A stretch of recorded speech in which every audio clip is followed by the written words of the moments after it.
اس کہانی میں من کی غلامی میں من مستیاں کرنے کا ممکنہ انجام کو بتایا گیا۔ انسان جب بھی کوئی کام کرتا ہے تو اس کے پیچھے دو چیزیں ہوتی ہیں، ایک من اور ایک مائنڈ، ایک دل اور ایک دماغ۔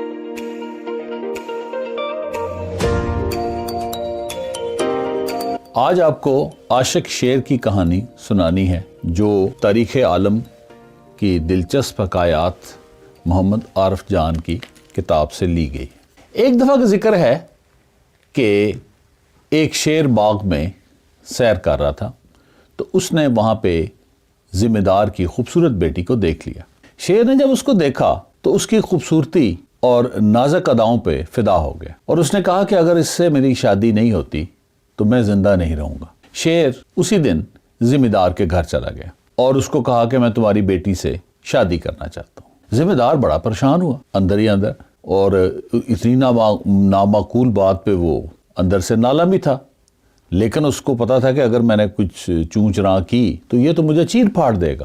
تو اس نے سوچا اور سوچ کے اس نے کہا کہ بات یہ ہے کہ میری بیٹی جو ہے وہ تو بڑی نرم و نازک ہے اور تمہارے تو دانت ہی بڑے خونخوار ہیں اور ناخن تمہارے بڑے ہیں خطرناک، تو وہ تو پھولوں کی طرح ہے، تو یہ تو اس کو کیسے چلے گا، تم یہ اپنے دانت جو ہے نا اور ناخن مجھے کاٹنے دو۔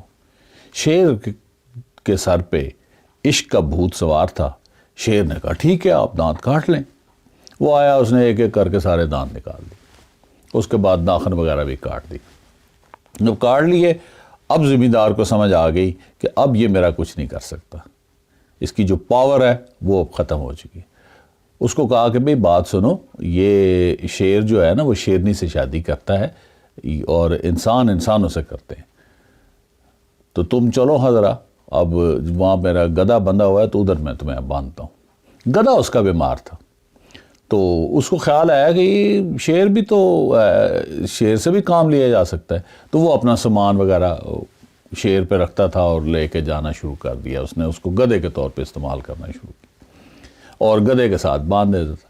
ایک رات کیا ہوا کہ گدھا ہنہنا رہا تھا تو شیر کے اندر ابھی اس کو ماضی اپنا یاد آ رہا تھا۔ اس نے کہا یہ گھیچو میچو بند کرو۔ گدھے کو بھی پتہ لگا، گدھے کو اس کی بات اچھی نہیں لگی، وہ ناراض ہوا، اس نے دلتی ماری اور اس کی ٹانگ پہ لگی اور ٹانگ اس کی زخمی ہو گئی۔ اگلے دن جب ذمہ دار نے سامان اس کے اوپر لادنا چاہا تو دیکھا تو وہ تو چلنے سے قاصر تھا، تو اس نے کہا بھئی اس شیر کا اب کیا کرنا ہے، تو آگے چلو گدھے کا کام کر رہا تھا، اب میں اس کو فضول میں خوراک کھلاتا ہوں۔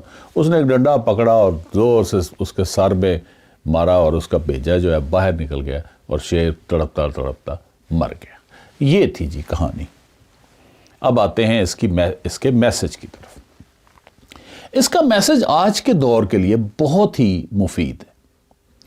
شیر کا من اٹکنا تھا کہ ایسی منہ کی کھائی کہ سیدھا موت کے منہ میں چلا گیا۔ اس کہانی میں من کی غلامی میں من مستیاں کرنے کا ممکنہ انجام کو بتایا گیا۔ انسان جب بھی کوئی کام کرتا ہے تو اس کے پیچھے دو چیزیں ہوتی ہیں، ایک من اور ایک مائنڈ، ایک دل اور ایک دماغ۔ من کیا چاہتا ہے، دل کیا چاہتا ہے؟ من چاہتا ہے مزہ،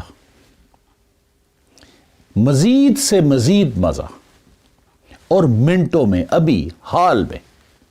مثلا آپ سگریٹ پیتے، 2-4 سگریٹ پیے،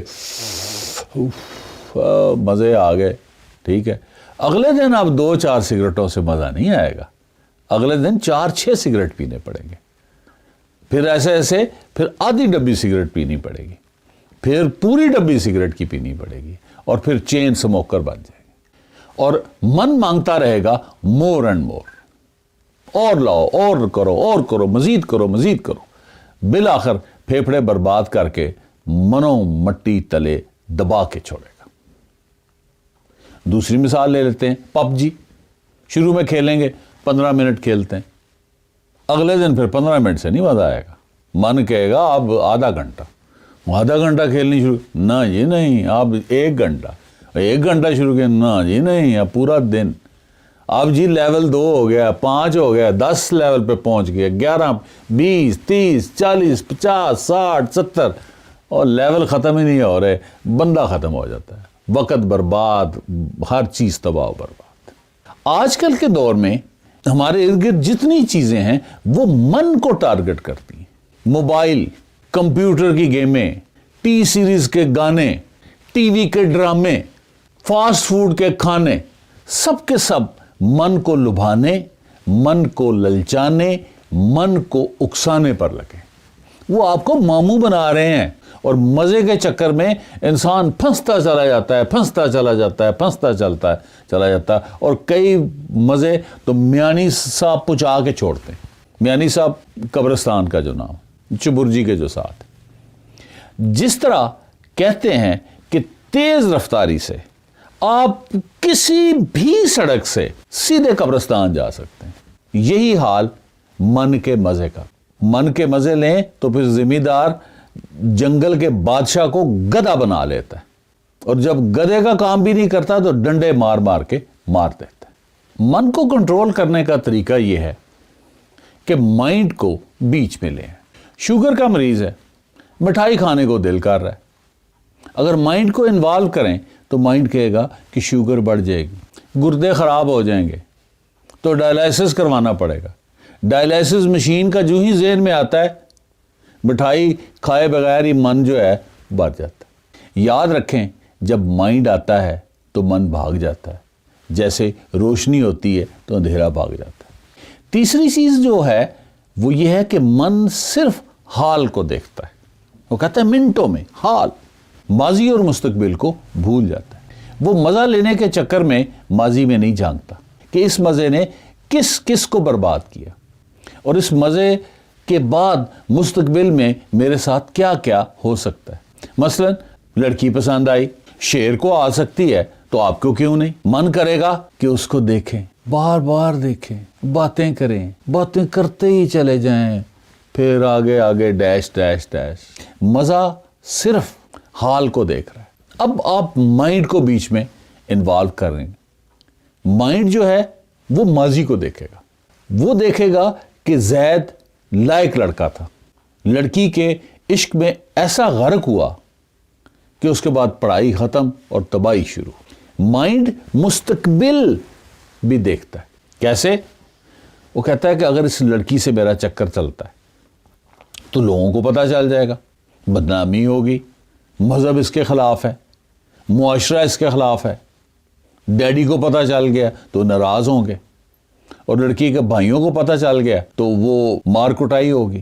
اور لتر پولے کا جب ذہن میں آتا ہے تو من مونی کے بغیر ہی خوش ہو جاتا ہے۔ مختصراً بات یہ ہے کہ من کی ڈیمانڈ کو مائنڈ کی ڈنڈے سے بھگا دیں۔ شیر اگر مائنڈ انوالو کرتا تو کبھی دانت نہ توڑواتا۔ اس کہانی کا یہی میسج ہے کہ من کے گھوڑے کو مائنڈ کی لگام سے کنٹرول کریں، وگرنہ من کا اتھرا گھوڑا آپ کو ہی روند کے رکھ دے گا۔ Thank you for paying attention. We will meet soon. Stay tune.